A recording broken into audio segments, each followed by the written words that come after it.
Jika kepahitan hidup menyerang,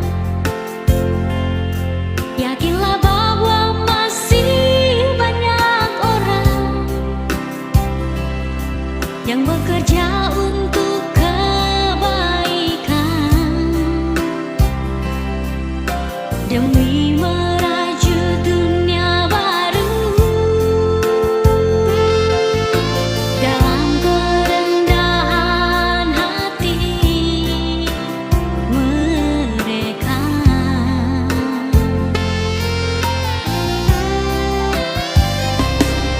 percayalah pada kebenaran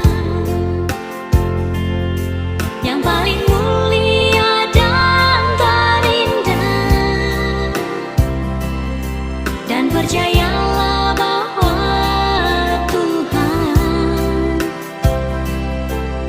sedang mengantarkan segalanya menuju pelukan kasih-Nya yang suci. Shalom, salam sejahtera untuk kita semua, Bapak Ibu Saudara-saudari yang terkasih di dalam Tuhan kita Yesus Kristus. Berjumpa lagi di sapaan teduh di hari ini. Sebelum kita mendengarkan firman Tuhan yang menyapa kita, mari kita bersatu dalam doa, kita berdoa. Bapa yang bertata dalam kerajaan sorga, kami bersyukur buat anugerah-Mu dalam kehidupan kami. Kami bersyukur buat hari ini, dan pada kesempatan ini juga kami tetap merindukan firman Tuhan menyapa kami. Karena kami meyakini firman-Mu menjadi kekuatan di dalam kehidupan kami. Berbicaralah kepada kami ya Bapa, demi Kristus Yesus kami berdoa kepada Bapa di sorga. Amin. Bapak Ibu, Saudara-saudari yang terkasih di dalam Tuhan kita Yesus Kristus, firman Tuhan yang menyapa kita di hari ini diambil di dalam 1 Petrus 2 ayat 2. Kami akan membacakan untuk kita sekalian. Demikianlah firman Tuhan.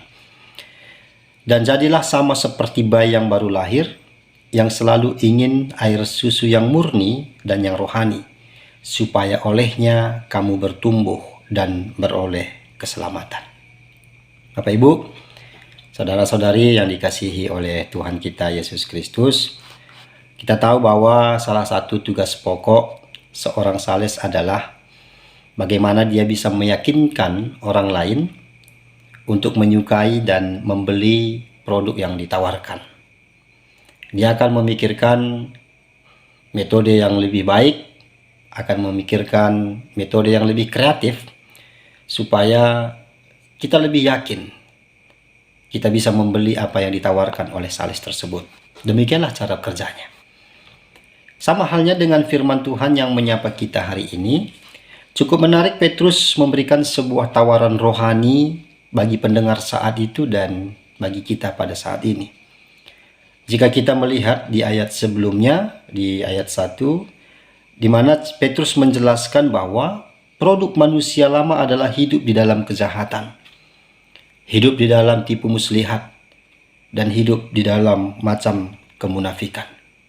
Jika kita jujur bahwa hingga saat ini tentu kita tidak suka jika kita berjumpa dengan kejahatan, jika kita berjumpa dengan orang yang hidup di dalam tipu muslihat, jika kita berjumpa dengan orang yang hidup di dalam kemunafikan. Begitu juga orang lain tidak akan menyukai itu dari kita.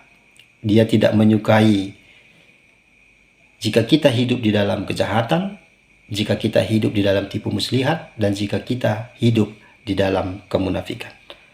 Maka pada kesempatan ini, Petrus menawarkan kepada kita, menawarkan kepada pendengar, bagaimana kita bisa meninggalkan produk yang lama, masuk ke dalam produk yang baru, supaya orang menyukai kita, dan terlebih terpuji dan termulia nama Tuhan. Yang ditawarkan oleh Petrus adalah hidup di dalam Kristus. Itu yang ditawarkan. Tawaran Petrus kepada pendengar, baik pada saat itu begitu juga pada saat ini, disampaikan dengan sebuah ilustrasi bahwa orang yang hidup dalam Kristus sama seperti bayi yang baru lahir. Bayi sangat merindukan air susu yang murni dan yang rohani. Tentunya ini untuk pertumbuhannya. Begitu juga dengan kita yang telah hidup dalam Kristus. Kita selalu merindukan air kehidupan yang murni dan yang rohani untuk pertumbuhan iman kita. Bapak Ibu, saudara-saudari yang terkasih dalam Tuhan kita Yesus Kristus. Tentu setiap orang yang haus pasti selalu mencari air yang murni. Karena air yang murni itu selalu memberikan kesejukan, kelegaan, atau bahkan kepuasan yang tidak dapat diukur. Begitu juga di dalam menjalani kehidupan ini. Ketika kita tidak menyukai kejahatan, segala tipu muslihat, dan segala kemunafikan. Firman Tuhan yang menyapa kita juga mengarahkan kita untuk selalu merindukan yang rohani. Yang rohani itu juga ada dalam Yesus Kristus. Dia adalah sang kebaikan, sang keadilan, dan sang kebenaran. Dunia boleh saja selalu menggoda kita karena kita masih hidup di dalam dunia ini. Tetapi ketika kerinduan kepada Yesus selalu ada di dalam hati kita, tawaran yang disampaikan oleh Petrus akan menjadi kekuatan untuk mengalahkan tawaran dunia, menaklukkan tawaran dunia. Sehingga kehidupan kita disukai oleh orang lain. Sehingga kehidupan kita menjadi teladan bagi orang lain. Dan orang lain juga akan belajar dari kita. Dan semua itu dasarnya adalah ketika kita melihat, memfokuskan diri kita kepada batu penjuru, yaitu Yesus Kristus. Firman Tuhan selalu menggiring kita untuk mengarahkan hati kepada Yesus. Dia yang membuat kita kokoh dan terandalkan dalam kebenaran Tuhan. Tuhan memberkati kita, Tuhan yang selalu mengajari kita. Mari kita satukan hati kita bersatu dalam doa. Bapa yang bertata dalam kerajaan sorga, kami bersyukur buat firman-Mu yang telah menyapa kami.